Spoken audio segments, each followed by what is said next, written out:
What's up, Trainee Axe? Welcome to this week's Triathlon News Day Tuesday, where in this week's edition of Tri News Day, the Olympic triathlon is having issues with bacteria in the water. New races continue to expand all around the world, and everyone's favorite crown jewel that brings us into the sport, the NBC airing of Kona, it happened, and it was good.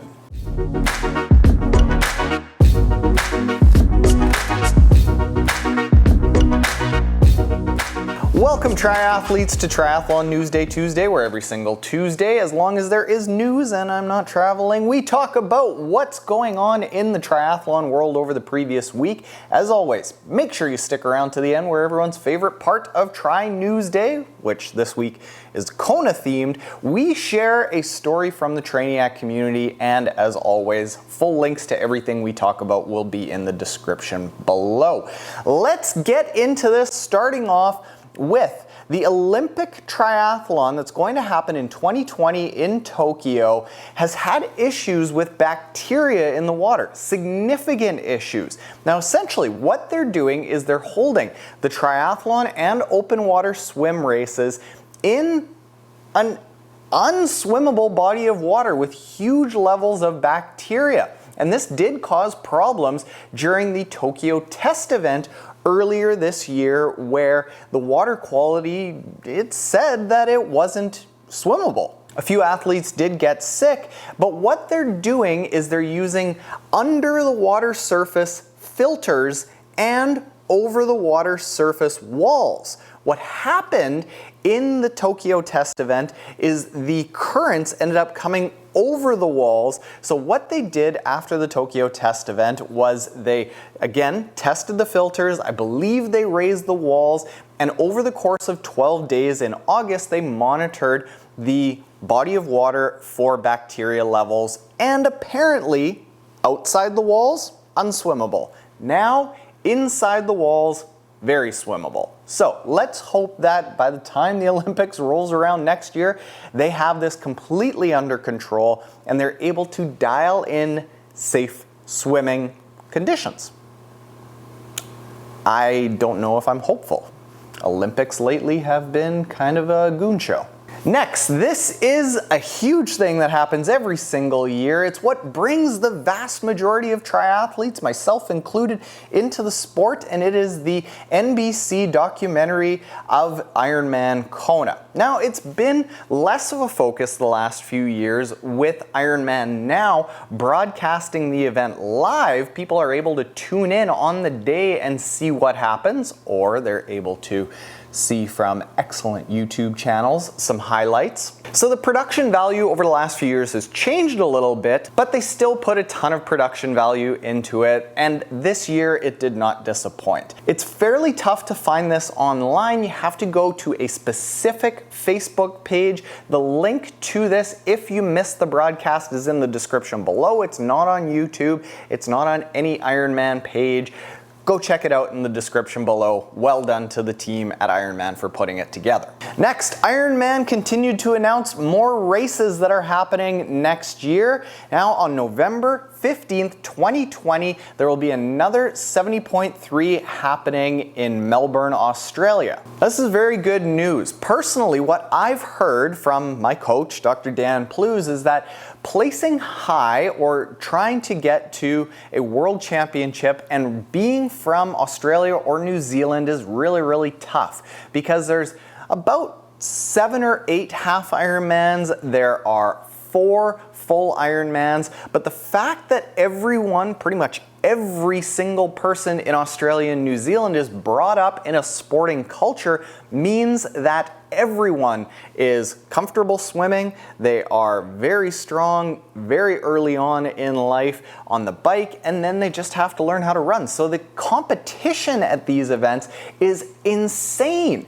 And I think that anything that they can do, basically just expanding the events so that people have more chances to qualify, is a good thing for that Ironman Oceania region. So good luck to everyone that's going to be racing there next year, and I'm glad it's expanding there. Now, even though the season is basically over for a vast majority of people, there are still some pro races happening here and there.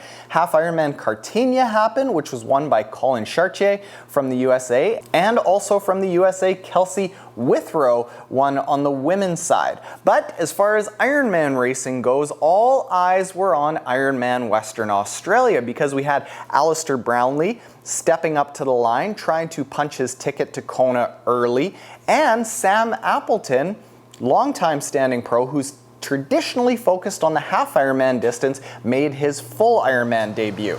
Alistair Brownlee ended up winning wire to wire, setting a new course record of 7:45:20. Although this was a fast course traditionally, that smashed the all-time course record, and Alistair did it in heat. It was hot there, and Alistair has always said that he doesn't like racing in the heat, which has been a questionable thing for as he tries to attack Kona, but apparently he's got some guns to be able to do it. Sam Appleton swam and biked really, really well, eventually finishing 4th, and give a shout out to Scott Bayville, who is a brand new pro. This is his first pro race, and he is one of the people who's going to be helping Trainee Axe on teamtrainiac.com.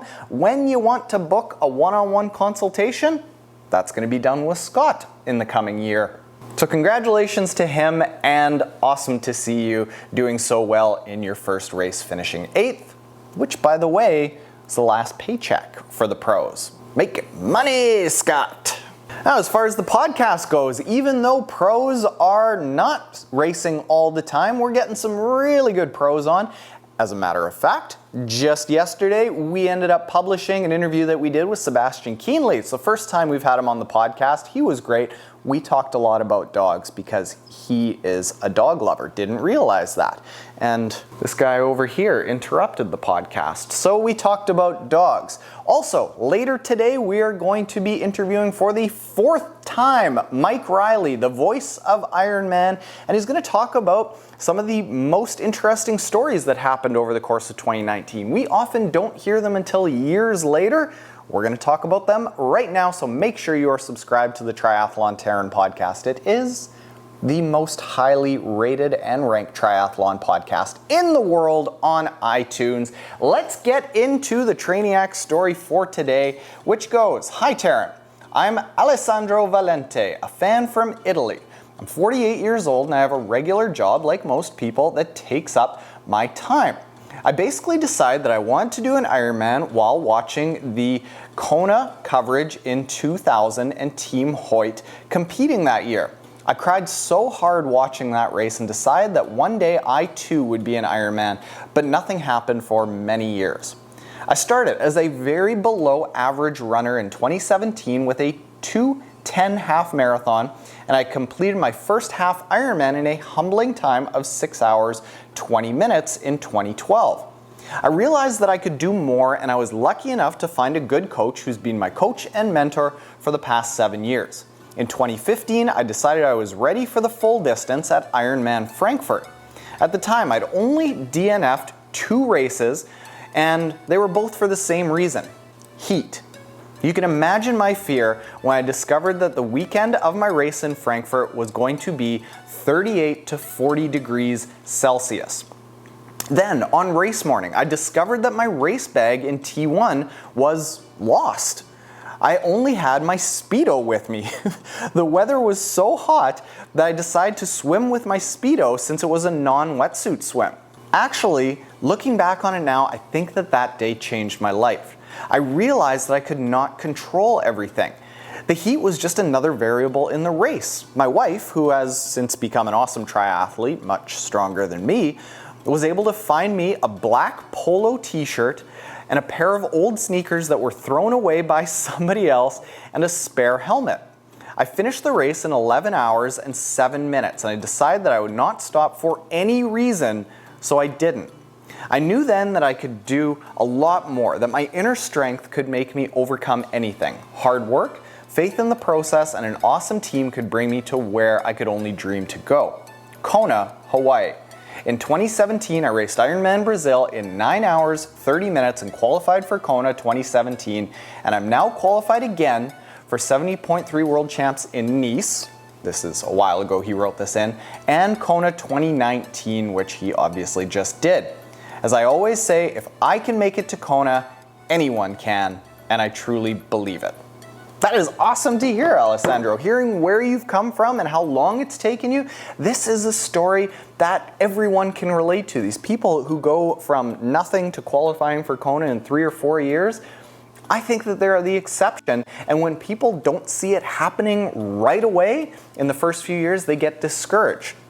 Personally, I'm on that journey too. And I hope that in the next few years, I can walk across that finish line that you have for the last few years. So congratulations, Alessandro. Thank you very much for sending that in. Thank you, Trainee Axe, for watching. And if you aren't already subscribed and you like Triathlon News Day Tuesday, hit that subscribe button below. Later, Trainee Axe, you guys were really good. Just so quiet. Gracie blends in with the couch. That's why we bought the couch. No dog hair. She's back there. You can barely see her.